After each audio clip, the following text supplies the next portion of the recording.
खानदेशातील श्रद्धास्थान असलेल्या कानबाई मातेच्या विसर्जन सोहळ्याला जळगावमध्ये भक्तिमय वातावरणात सुरुवात झाली आहे. श्रावणातील पहिल्या रविवारी विधिवत स्थापना झालेल्या कानबाई मातेचे आज सोमवारी मोठ्या उत्साहात आणि भावपूर्ण वातावरणात विसर्जन करण्यात येत आहे.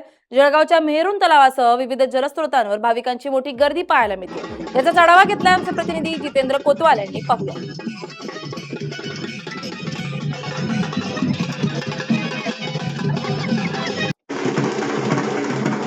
खानदेशातील जळगाव, धुळे, नंदुरबार या ठिकाणी कानबाईचा उत्सव मोठ्या जल्लोषात साजरा केला जातो. याच पद्धतीने जळगाव शहरातील कानबाईचा उत्सव हा गेल्या कालपासून हा उत्सव साजरा केला जात आहे. दरम्यान नागपंचमीनंतर पहिल्या रविवारी हा जो कानबाईचा उत्सव आहे या ठिकाणी साजरा केला जातो.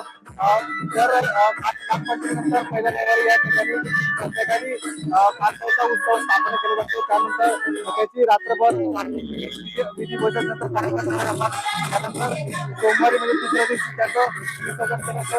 त्याचबरोबर विसर्जन केल्यानंतर या ठिकाणी वाजत गाजत मिरवणूक काढण्यात येते. आपल्यासोबत या कानबाईतील कानबाई मंदिरातील काही भाविक आहेत. आपण त्यांनी समजत असतो.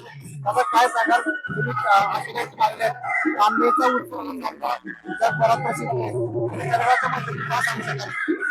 मी जळगाव बघत बोलतो. हा कानबाई माता उत्सव आपल्या खानदेशाची परंपरा आहे. कानबाई माता ही आपल्या खानदेशाची कुलदैवत आहे. आई माता कानबाई माता उत्सवाला कमीत कमी 600 ते 700 वर्ष जुनी परंपरा आहे.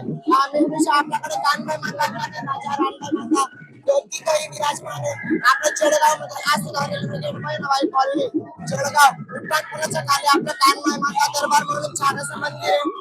विविध पदार्थ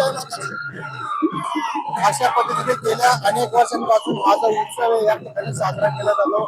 आज जळगाव शहरातून वेगवेगळ्या भागातून वेगवेगळ्या ठिकाणी बसलेल्या कानबाई एकत्र येऊन या ठिकाणी जळगाव शहरातील मेहरून तलावाच्या ठिकाणी येऊन या ठिकाणी विसर्जन केलं जात आहे. दरम्यान ही मिरवणूक ही वाजत गाजत गणेश घाटाच्या ठिकाणी या ठिकाणी विधिवत करून त्याचं विसर्जन केलं जात असल्याचं पाहायला मिळत आहे. जितेंद्र कोतवाल, LS मराठी, जळगाव.